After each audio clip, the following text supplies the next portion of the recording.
סרטון קצר על איך אני נותנת סולפה. מדברים על סוסים, כן? לא צאן, לא בקר, אין לי מושג בדברים אחרים, סוסים בלבד.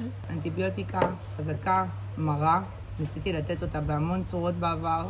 אולי אתם כבר מכירים את השיטה הזאת, אולי לא. ניסיתי פעם לתת אותה בתערובת, ניסיתי בקוביות אספסת, מושרות במים. ניסיתי בהמון צורות, זאת השיטה שעובדת עבורי, ואני רוצה לשתף.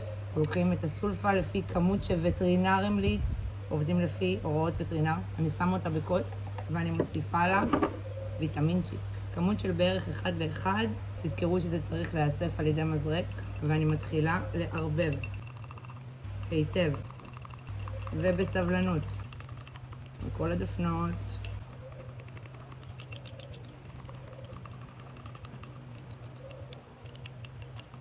אני לא מוסיפה מים, שזה לא יהיה נוזלי מדי ויזל לסוס מהפה כשנותנים את זה, שזה נראה ככה.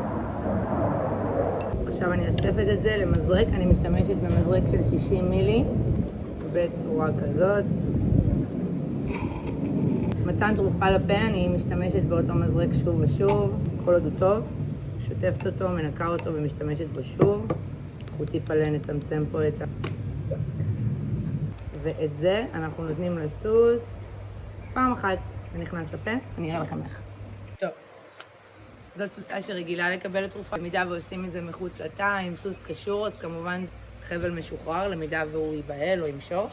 מכניסים את זה מהפינה של הפה, נותנים את הכל במנה אחת.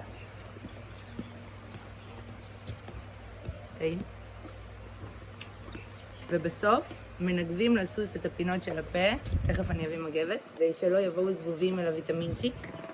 זהו, רפואה שלמה ובהצלחה לכולם.